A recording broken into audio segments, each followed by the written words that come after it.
Om Shri Gurubhyo Namaha Harihi Om Shuklambaradaram Vishnu Shashivarnam Chaturbhujam Prasannavadanam Dhyayet Sarvavighnopashantaye Gurur Brahma Gurur Vishnu Gurur Devo Maheshwaraha Gurur Sakshat Param Brahma Tasmai Shri Gurave Namaha Gurave Sarvalokanam Vishaje Bhavarogina Nidhaye Sarvavidhyanam Shri Dakshinamurtaye Namaha Shruti Smriti Purananam Alayam Karunalayam Namami Bhagavatpada Shankaram Lokashankaram Apara Karuna Sindhum Jnanadam Shantarupinam Shri Chandrasekhara Gurum Pranamami Mudanvaham Sadguru Charanaravindaabhyan Namaha Shri Gurubhyo Namaha Hari Om.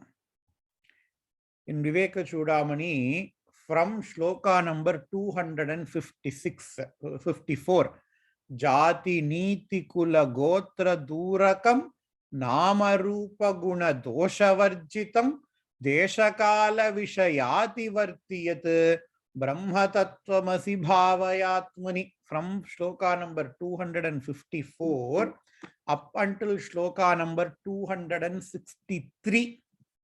So 10 shlokas, Acharya ends all these 10 shlokas with Brahma Tattvamasi Bhavayatvani. Brahma Tat Tvam Asi Atmani Bhavaya.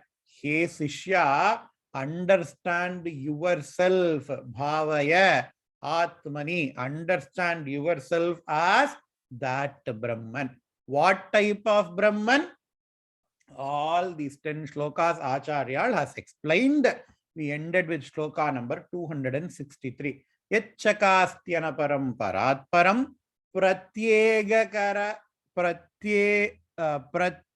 pratyagekara atma lakshanam satyachit sukham anantam avyayam brahma tattvamasi bhavayatmani. Okay. Now Acharya is saying what to do with these shlokas. You want to get moksha. Acharya says, okay, these 10 shlokas will give you moksha. You can do a lot of things with these 10 shlokas. You can keep on writing these shlokas. Okay. You can keep on chanting these shlokas, even without understanding its meaning. You can do homa with these shlokas. All these things you can do. Or you can write all these shlokas in a piece of paper and then do sahasra namaskara. Do namaskaras, do 10, 100 namaskaras daily. Will you get moksha? Acharya says, no, nothing doing, nothing of that sort will give you moksha. Then what we should do? That is what here Acharya says, Uktam imam atmani swayam bhavayet. Here Acharya says, Uktam. Uktam means what is being already told. What has been already told. Uktam. What has been already told? Brahma tatu tvamasi atmani bhavaya. Understand yourself as that Brahman. Acharya says, Atmani swayam bhavayet. Here, one has to realize the truth. One has to meditate on his mind.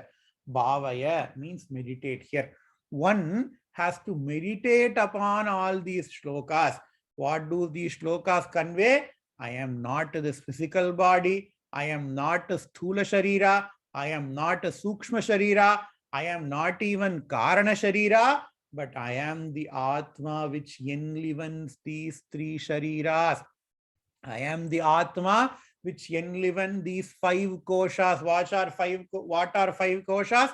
Annamaya kosha, Pranamaya kosha, Manomaya kosha, Vijnanamaya kosha, Anandamaya kosha. I am neither. I am not any of these koshas, but I am the experiencer which experience this universe through these koshas. That is what was already told in these 10 shlokas. Uktam imam atmani swayam bhavayet. One have to meditate upon these shlokas. Okay. Is meditation only enough? I tell you something. there is a cow in front of you. I tell you that is not a cow, that is an elephant. And you guys respect me so much. So you are going to meditate upon that cow as the elephant. Will that be of any help for you? No, that will not be of any help until and unless you get convinced of something. Do not just blindly believe what Guru says. Guru Shastra Vishwasa is very, very, very, very important in our Shastra. That is there. Guru Shastra Vishwasa. Whenever I say Guru, it will be followed by Shastra, because the Guru is a Guru only if he tells about Shastra, only if he tells what is already there in the Shastra. He cannot just tell you any figment of his imagination, then that person ceases to be a Guru, according to our Shastra. So, a Guru Shastra Vishwasa is very important, no doubt. But unless you get convinced by what Guru says, unless you yourself get convinced by what Guru says, the knowledge that you derive from the Guru Shastra Upadesha will not be of any help. Matta darshanangal madri, matta samayangal madri, we never say blindly follow what Guru says. You have to listen to Guru. You have to listen to Guru Vakyam. You have to listen to Shastra Vakyam. That is there. In the beginning of classes, the Guru Vakya might not make much sense to you. When you begin your Guru-Sishya relationship with the Guru, beginning, whatever he tells, it might not make any sense. But at that time, you have to blindly follow the Guru. But after some time, if whatever the Guru says does not make any sense to you, then please do not waste time with that Guru. I am not saying, Shastras are saying, Mahapariva says that in Deivatankura. So, here that is what Acharya is saying. Bhavayet prathita yuktibir dhiya. Yuktihi, unless it makes sense to you, the vidhai will, the knowledge is of no use. The greatest example comes from Srimad Bhagavad Gita. We all know how Gita happened. Arjuna is in the war field. Krishna is Arjuna's charioteer. At that time, Arjuna did not realize Krishna to be Bhagavan. Arjuna, he considered himself as a relative of Krishna. He considered himself as a friend of Krishna. In fact, even Krishna considers Arjuna as his friend. Sakhasi me abdinna aramkirar when Bhagavad Gita starts. But the moment Arjuna does Sharanagati, what does Krishna do? Krishna takes up the role of a Guru. Before Arjuna does Sharanagati, Krishna was being a very good friend. He did not even open his mouth throughout the first chapter of Bhagavad Gita. But only Arjuna says, Sishyasteham chatimam mam prapadye. Hey Krishna, please accept me as a Sishya. Krishna then starts to speak, Asochan Anvashochastvam. Okay, something that Krishna says makes sense for Arjuna. But there are some things that Arjuna was not clear about. He was not convinced about. That is why in the beginning of 3rd chapter, in the beginning of 4th chapter, in the beginning of 5th chapter, Arjuna always starts with a question. Hey Krishna, Yamishrenaiva Vakyena. At one point of time, you are saying Jnana Yoga is the best thing. The same chapter, you are saying Karma Yoga is the best thing. What should I do? Please do not confuse me. Tell me one thing. Nishchitam vada. Tell me one thing that I have to follow. So at that time, even though Arjuna respected Krishna as a Guru, the moment Arjuna has got any doubt, he does not hesitate from asking his doubts to Krishna. And Krishna, because he is a proper Guru, he did not belittle Arjuna. Hey, unaku idu kuda tharalaya. Krishna does not say. Krishna clears each and every doubts of Arjuna in Bhagavad Gita. In fact, at the end of, I think, fifth chapter or fourth chapter or fifth chapter, Krishna says, Imam vivasvate, imam yogam vivasvan proktam aham pura prokta maya naga. Hey Arjuna, I taught all these things to the Surya Bhagavan. Previously, Krishna says, Arjuna had a doubt on that itself. Arjuna asks, hey Krishna, aparam janma, you were born later. Surya Bhagavan was much before you, because sun was there. Sun always rises at, so Surya Bhagavan was there so many millions of years before you, Krishna. Then how could you have taught these teachings to Surya Bhagavan? Arjuna does not even hesitate to ask even that type of question to Krishna. And Krishna also says in Bhagavad Gita, Tatvidhi pranipadena pariprashnena sevaya. Hey Arjuna, you have to know this vidya, you have to know this knowledge. Pranipadena. Pranipadena, do namaskara to your guru. Pranipadena, the Vakya indicates showing your respect to the Guru. You have to show your respect to the Guru. You have to do Sharanagati to your Guru. You cannot doubt your Guru. At the same time, it does not mean you have to take whatever he says without any hesitation. That is why Krishna says in the same shloka, Tadvitti pranipadena pariprashnena sevaya. You have to do seva to your Guru, okay. But pariprashnena, ask a lot of questions to your Guru. Says Krishna to Arjuna, that much importance our dharma gives to the individual who receives the knowledge. Our dharma is not one size fits all dharma. Okay, there is one set of instruction that everybody has to follow. Don't ask me any questions, whether you like it or not, you have to follow this. Our dharma does not say. That is why Krishna, even at the end of Bhagavad Gita, after telling all the 18 chapters, out of 18 chapters, 17 chapters only Krishna spoke. Arjuna only comes here and there. But after telling all the shlokas, about probably about 650 shlokas, 600 to 650 shlokas Krishna spoke. Krishna tells Arjuna, hey Arjuna, I have told you whatever is the truth. I have told you the truth. But now it is up to you. If you are convinced with what I have said, then you go ahead. If you are not convinced with what I have said, then you do what you wanted to do. What did Arjuna wanted to do? Arjuna did not want to fight the war. Krishna was telling about dharma. Krishna was telling about Atma Jnanam. And at the end of Bhagavad Gita, Krishna says, hey Arjuna, if you have convinced yourself of this knowledge, then go fight the war. If you have not convinced, you are still my master. Still Arjuna is sitting on the top of the Ratha. Krishna is the charioteer. You tell me, get me out of this Kurukshetra. I will do as you say, says Krishna in Bhagavad Gita. So, our individual understanding, individual assimilation of the knowledge is very, very important. You should not have any logical problems in understanding in carrying out the knowledge. You might have practical problems in carrying out the knowledge. You might have practical problem in applying the knowledge what we have received in Vedanta classes. That is there. If you have any doubt, then we can ask, always go and Guru, ask the Guru, he will help.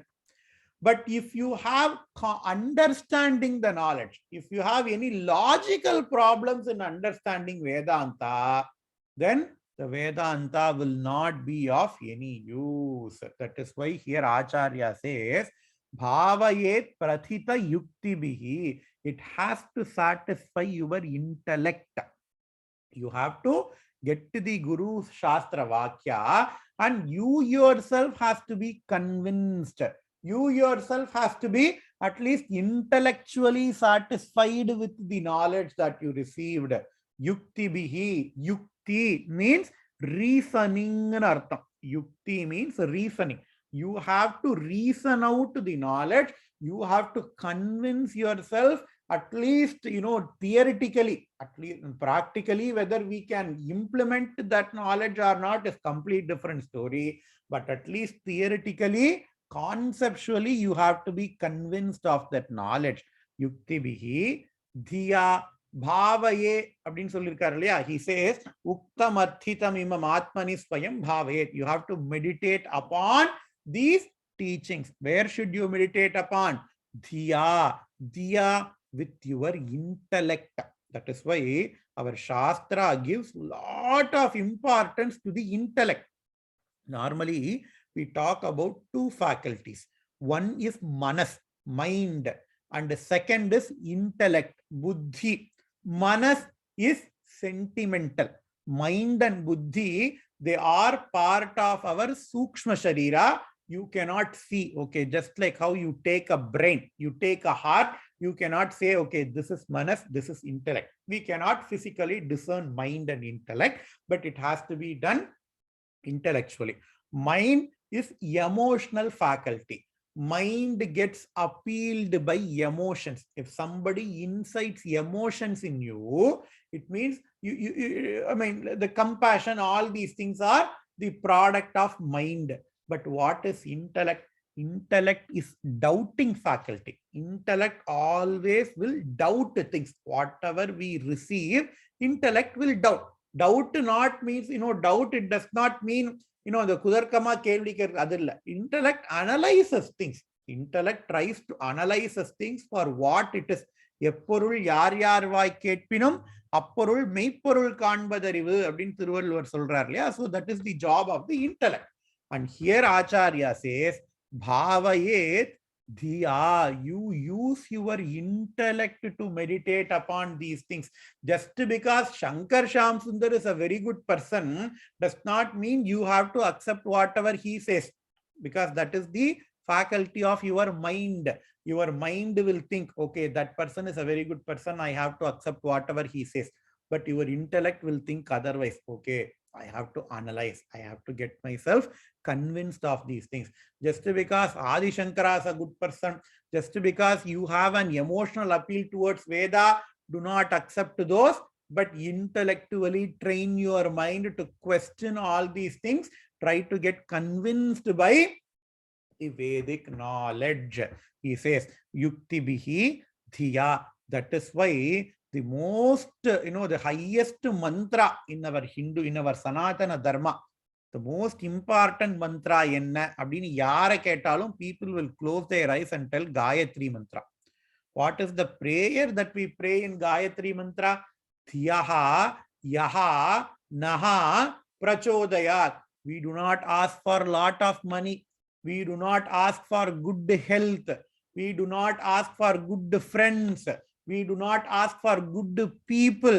We even don't ask for God to come and give darshana in front of us. Nothing of that sort is asked in Gayatri mantra. But what is the prayer of Gayatri mantra? Dhiyaha naha yaha prachodayat. Please kindle our intellect. Dhiyaha. Dhi, buddhi அப்படிங்கிறோம் இல்லையா? அந்த dhi means intellect. Dhiyaha prachodayat. Please kindle our intellect. Please sharpen our intellect so that we can understand our teaching. That is why Gayatri mantra is considered to be the most highest mantra in our Sanatana Dharma, the saram of all the Vedas. The saram of all the three Vedas is said to be Gayatri mantra, because it asks for good intellect. Just because somebody who has got lot of charisma tells you to do something, do not do that. Analyze those words with you have to respect him. Giving respect to Guru Shastra is something, but analyzing the words of Guru Shastra is also very, very important. So all these 10 shlokas, in fact, whatever we have seen previously in the Vivekachudamani, these things are not to be just memorized and chanted every day. அதுக்கு நிறைய ஸ்தோத்திரம் இருக்கு. Lalitha Sahasranamam, Even if you don't understand the meaning, it is not a problem. It is going to give you Chitta Shuddhi. Saundarya Lahari, Lalita Trishati. Even if you don't understand the meaning, that is fine. But all these shlokas, the Vedanta related shlokas, you have to memorize. Okay, even if you don't memorize, nothing wrong. But we have to understand that. We have to intellectually convinced with the concepts, and we have to keep on meditating upon these shlokas in your intellect. Shastra says, so we have to do all these things. And then samshayadi rahitam karambuvat. Samshayadi rahitam. Samshayaha means doubts. Samshayadi rahitam. After you analyze all these concepts, it is very, very natural for you to have doubts. Please don't hesitate. Okay, if I ask doubt to the Guru is going to take things badly. Please do not hesitate, because Shastra says samshayadi rahitam. You have to remove all your doubts. You can either remove all your doubts by your own intellectual understanding, your own meditation. Meditation means reliving the knowledge, going back to the class and then repeatedly listening. You can try to remove your doubts, or you can ask Guru. That is why, especially for Vedanta, it is very, very important not to read from a book. You have to have a Guru to teach you, because you cannot ask questions to a book. The book will not be able to answer your questions.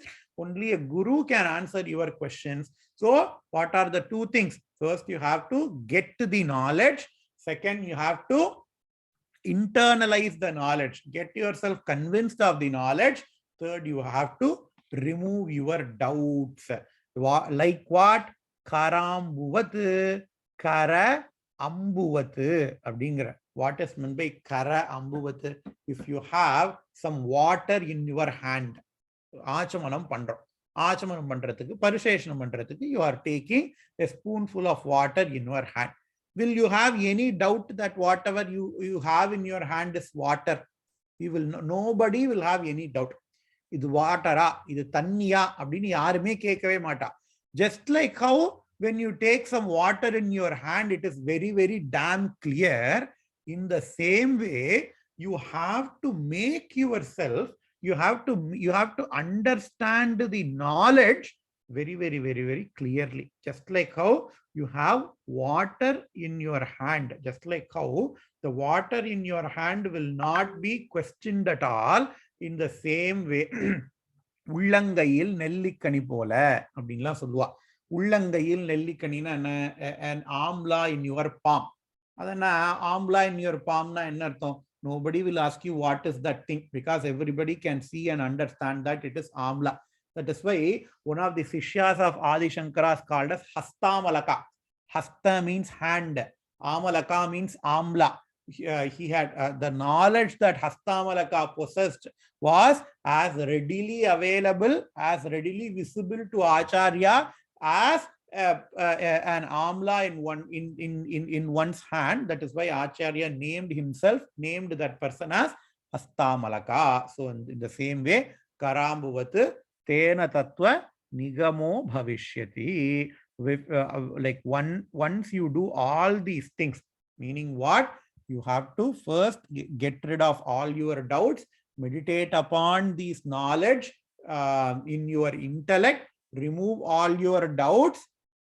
If you do that, tena tattva nigamaha bhavishyati, then you will realize the truth. Tattva nigamaha means realization of the truth. What is the truth?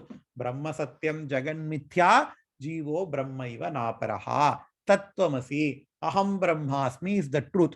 Once you do all these process, then the truth will be realized by you, says Acharya. Going on to the next shloka. Sambodhamatram parishuddha tattvam vijnaya sanghe nripavacha sainye tadashraya swatmani sarvada sthitoha vilapaya brahmani vishwajatam. Here Acharya is again telling the same thing with different words. he gives you a 3-pointed program. Here Acharya gives a 3-pointed program how to approach Vedanta. How Sambodhamatram Parishuddha Tattvam Vijnaya. Sambodhamatram. Samyak Bodha. Knowledge absolute. You have to understand the Atma as absolute knowledge. Satyam, Jnanam, Anantam, Brahma. That is the Brahma Lakshanam, right? You have to understand oneself. You have to understand oneself as the embodiment of knowledge. Parishuddha Tadvam Vijnaya. Vijnaya means just to know. You have to realize oneself as the supremely pure knowledge. Okay. How Sanghe Nripavacha Sainye. Sanghe Nripavacha Sainye. Sanghe Parishuddha Tattvam Vijnaya. Sanghe means in your body.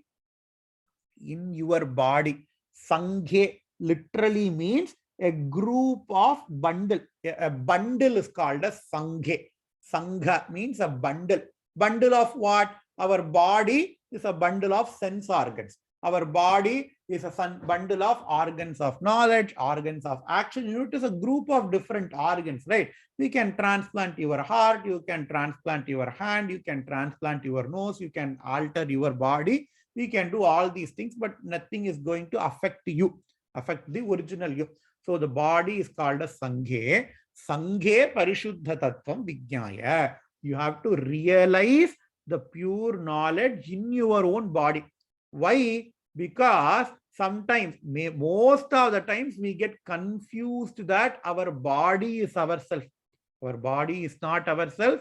We just operate through this body. We have to understand how abdina.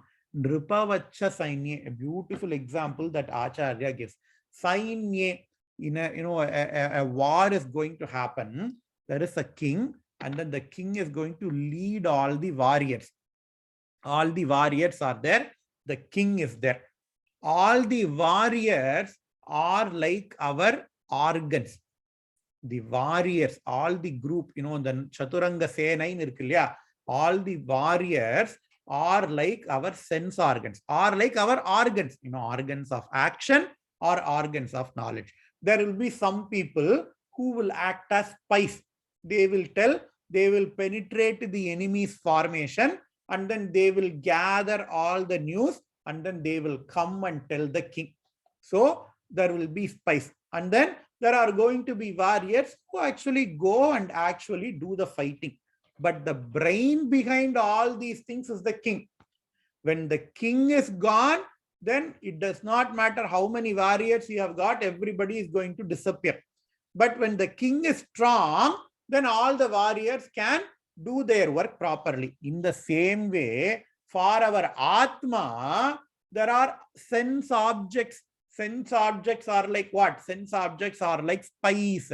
They feed, the warriors, the spies, they feed the king with the information. And our organs of knowledge, they feed the Atma with the information. Okay. So that is organs of knowledge. And just like how we have warriors who go and do the actual fighting, we have organs of action. Whatever the Atma dictates, the organs of action, they go and they do. And if Atma is not getting reflected in the body, it is like the death of the king. If the king is not there, how much ever Sainya you have got, it is not going to be helpful. In the same way, in the absence of the reflected Atma, whether you have the body or not, it is not going to be helpful. That is why here Acharya says, Nripavacha Sainye, just like how you would understand, just like how you would easily recognize a king among the group of warriors, in the same way, recognize the Atma Tattva in your body. So first thing is to recognize the Atma Tattva. Second thing, Tadashrayaha Swatmani Sarvada Sthitaha. The second step is composed of two steps. So 2A and 2B. One is what? One, identify the Atma Tattva which operates within your body. That is step number 1. Step number 2 is divided into 2 steps. 2A is Tadu Ashrayaha. 2B is Swatmani Sarvada Sthitaha. Tadu Ashrayaha, meaning you have to Ashraya, meaning you just have to rest in that knowledge.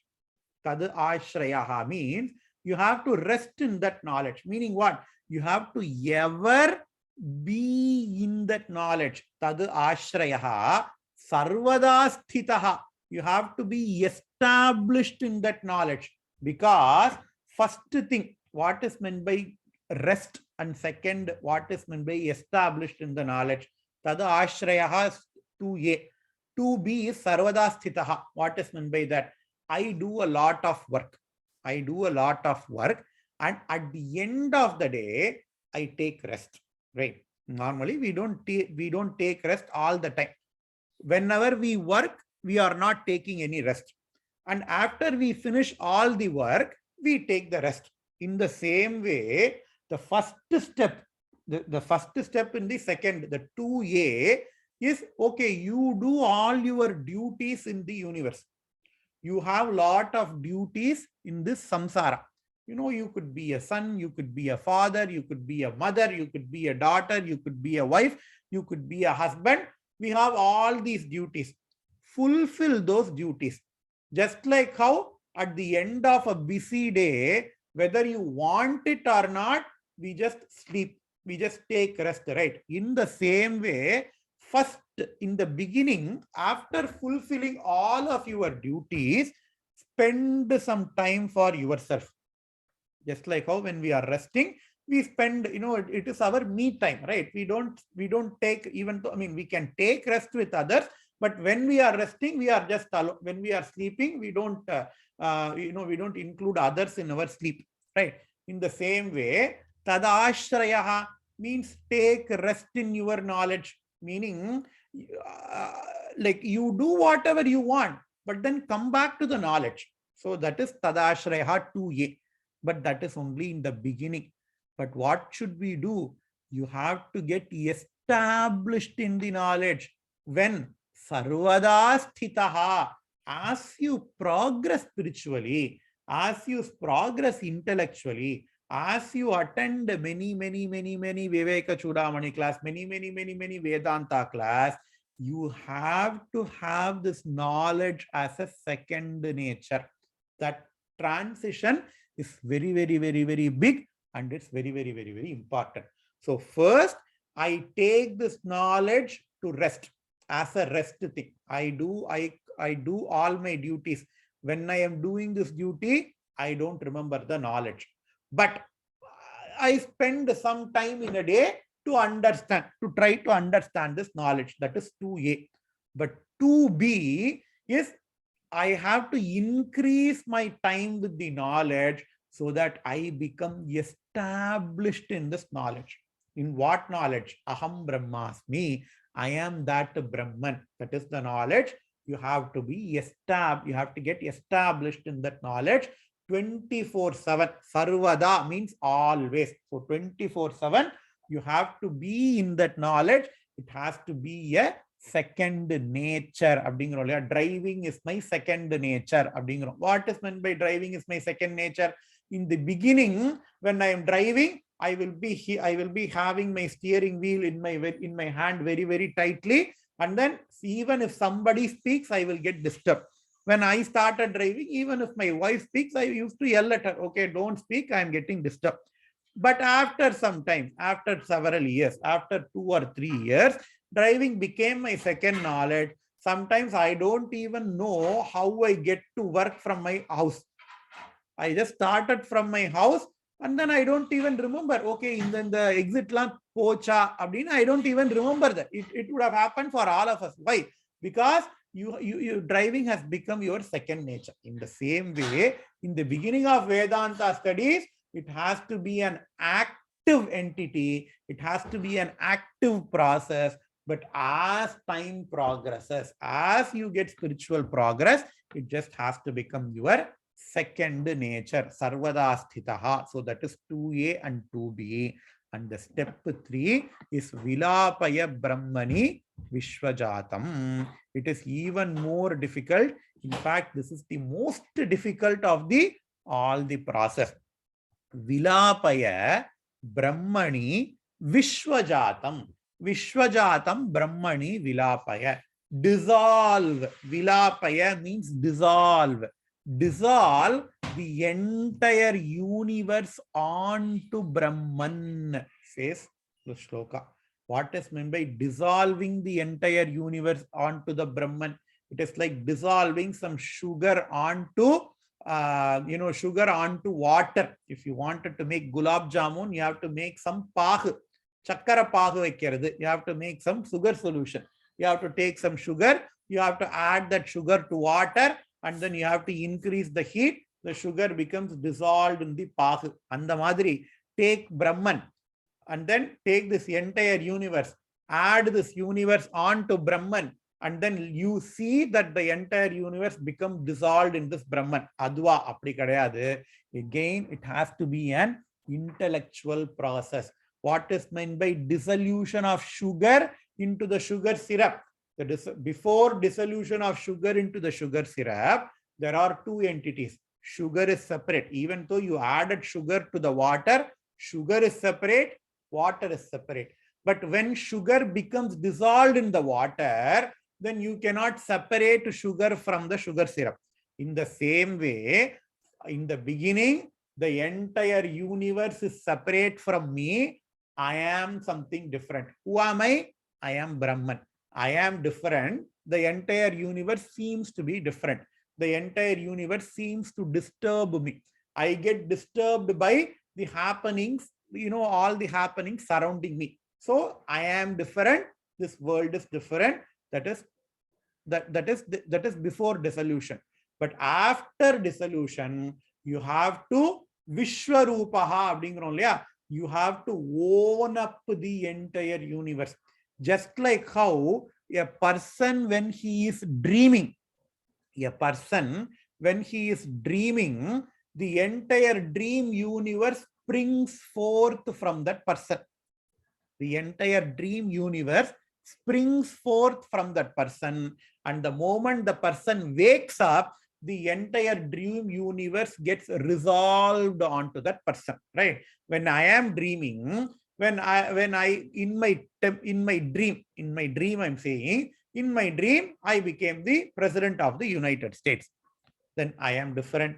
The United States is different. In my dream, the dream United States will be different. I will be taking oath. All these things will be different. But the moment I wake up, what happens? The entire dream United States resolves onto me. In the same way, we have to resolve this entire universe onto Brahman. Brahman, who's Brahman? I am Brahman. Brahmani means don't think Brahman is something different. I am Brahman. Onto our own self, resolve the entire universe. Okay. It is very, very, very, very easily said than done. If we want to do that, we have to have Vishwarupa Jnanam. The entire universe is made up of Brahman. That thing we have to be absolutely clear. Adan Chaitanya Mahaprabhu enga paathalum Krishnana paathar abdingraar illaya. There is a story that they tell about Shuka Maharshi. Shuka is Vyasa's son.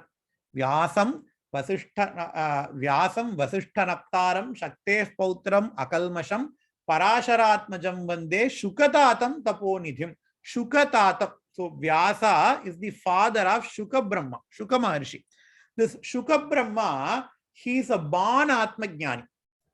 According to Srimad Bhagavatam, the Shuka Maharshi, he is an Atmajnani, but he is born with Atmajnana and he had this Vishwarupa. He did not consider himself as the body. He identified with each and every entity that is present at the universe.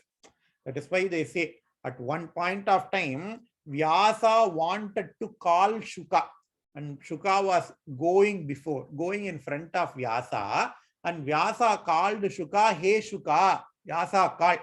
The Shuka Brahma did not answer, but all the trees that are surrounding, they were going through the forest, all the trees that are surrounding them, all the birds that are sitting in the trees, each and every entity, including the earth, they started answering Vyasa, oh father, tell me. Abdina, எல்லாமே answer பண்ணுதான். Why? Because Shuka Maharishi, he did Brahmaya, he did Vilapaya Brahmani Vishwajatam. He resolved all the Jagat onto himself. So, அந்த ஸ்திதி நமக்கு வரணும். அதுக்கு நம்ம பகவானதான் pray பண்ணிக்கணும். With that, we will finish today's class. Purnamadah Purnamidam Purnad Purnamudachyate Purnasya Purnamadaya Purnamevavasishyate. Om Shanti Shanti Shanti. Shri Gurubhyo Namaha. Harihi. Thanks a lot.